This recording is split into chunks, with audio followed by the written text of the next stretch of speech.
मतलब जब संघ को लगता है तो वो डायरेक्ट इंटरवेंशन भी करता है। डायरेक्ट इंटरवेंशन करता है जब एक वैक्यूम क्रिएट होता है। ऑलराइट, लेकिन जब बीजेपी को भी लगता है कि अपनी बात पर ही असर्टिव रहना है तो वो भी अपनी वो बात भी रहती है। है।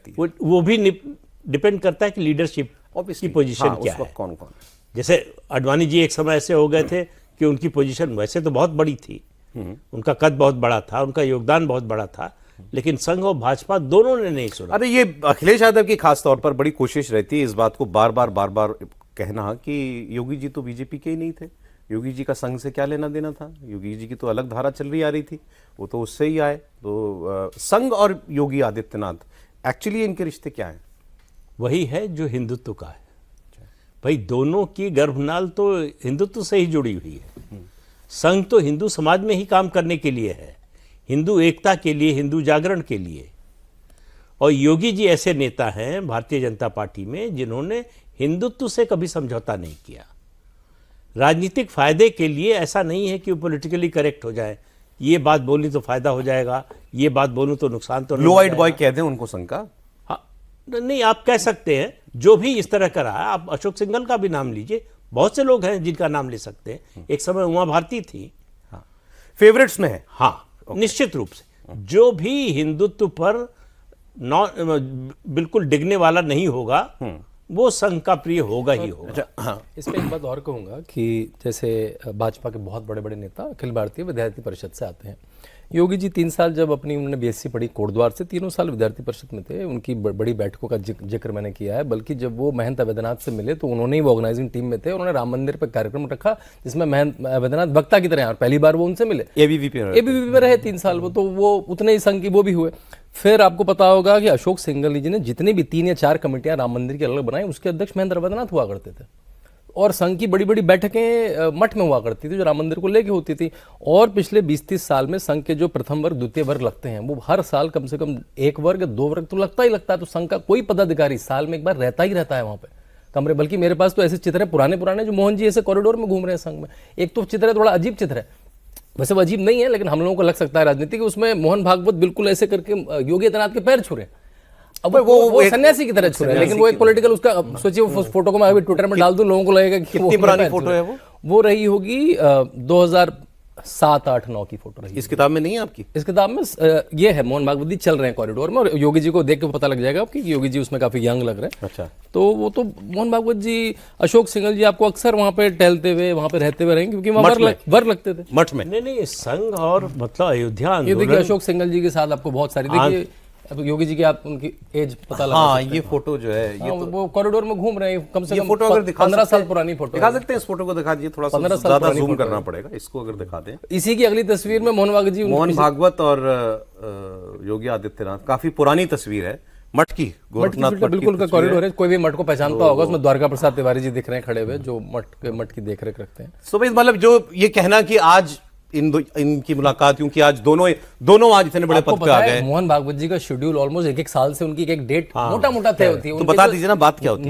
90% जो कार्यक्रम होते हैं बात क्या होती है? बात बिल्कुल जैसे उन्होंने बताया, सच में आपने कहा दार्शनिक बातें होती हैं। और आपको योगी जी को जब सुनेंगे, मतलब मैंने मोहन जी को इतना पास से तो ऐसे मेरी चर्चा नहीं हुई उनसे कभी, लेकिन वो दार्शनिक बातों में भी आपको आनंद आएगा उनसे सुनने में। फिलोसॉफिकल बातें करते हैं। देखिए आप जिसका भी सामाजिक जीवन 30-40 साल रहा है, जिसने समाज की इतनी स्थिति देखी है, वो उस पर फिलोसोफाइज कर पाता है क्योंकि उसने समाज को पास से देखा। और उस तरह की चर्चा होती है कि उसमें कुछ टैक्टिकल बातें होती होंगी। जैसे देखिए हम तो चुनाव, क्योंकि हमें तो लग रहा है चुनाव खड़ा हो गया सामने 1 साल, तो नेताओं को तो और ज्यादा लगता होगा।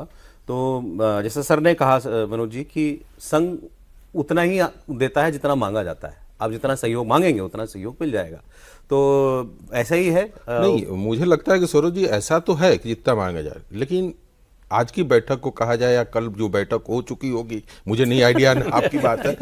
ये बड़ा मजेदार है। तिलिस्मी बैठक है। तो ऐसा नहीं है कि उत्तर प्रदेश को चुनाव को लेकर नहीं हुआ होगा, नहीं बात तो हाँ, बात तो वो किए होंगे। और संघ कोई गाइडलाइन तो देता नहीं है कि नहीं आप इस तरीके से करें, लेकिन वो बताए होंगे जरूर प्रचारकों के थ्रू फीडबैक लेकर कि हमारे माने योगी को लेकर राज्य में किस तरह का माहौल है। ये संघ से फीडबैक प्रचारक दिए होंगे और मोहन भागवत जी के पास गया होगा, तो इस फीडबैक को उनके पास तक वो जरूर लेकर गए होंगे और उस पर योगी आदित्यनाथ जी कायम होंगे और करेंगे और उसको करेंगे। देखिए क्या था कि भारतीय जनता पार्टी हिंदुत्व को समर्थन करने के लिए विश्व हिंदू परिषद और संघ को उसने समर्थन दिया। योगी जी ने जब सत्ता में आए तो उन्होंने संकल्प लिया कि मैं हिंदुत्व को अपनाऊंगा और यहां पे हिंदुत्व लेकर आऊंगा। तो एक समर्थन और संकल्प, ये दोनों दो चीजें थी। उन्होंने कहीं ये नहीं अपने को कहा कि नहीं मैं हिंदुत्व को छोड़कर पार्टी में राजनीतिक लाभ लूंगा।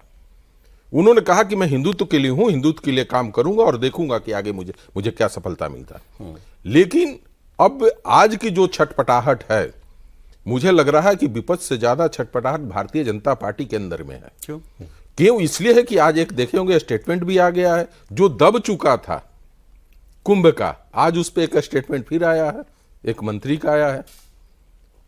तो भाई आया है तो उसके तो कई बहुत सारे मायने होंगे। मेरा मानना है कि ये वो छटपटाहट है कि हमने इतने नैरेटिव सेट करने की कोशिश कर रहे हैं और इसके बाद भी संघ प्रमुख के साथ योगी आदित्यनाथ का बैठना समझ में नहीं आ रहा। तो ये छटपटाहट सामने दिखी है। लेकिन मेरा एक और भी सुझाव है इन सारे पॉलिटिशियन के लिए है। ये प्रदीप जी गवाह हैं, मैं पिछले विधानसभा चुनाव में मैंने केशव प्रसाद मौर्य जी के लिए एक शब्द यूज किया था और मैं आज वही शब्द यूज कर रहा हूं ब्रजेश पाठक जी के लिए कि आप ब्राह्मण सीट कोई भी चुनकर उत्तर प्रदेश में आप चुनाव लड़ लीजिए। जिस तरीके से जातीय विभाजन आप पार्टी के अंदर में रहकर कर रहे हैं, तो आप कोई भी ब्राह्मण सीट चुनकर आप जीत लीजिए। जहां से वो जीतते हैं वो ब्राह्मणों का सीट नहीं है, वो भारतीय जनता पार्टी का सीट है और वहां से भारतीय जनता पार्टी जीत आप कर क्यों आती है। इतना नाराज हैं आज ब्रजेश जी से? नहीं, उनसे नाराज नहीं हूं। इसलिए देखिए क्या है कि हिंदू मुस्लिम का टकराव विपक्ष कराता है, समझ में आता है।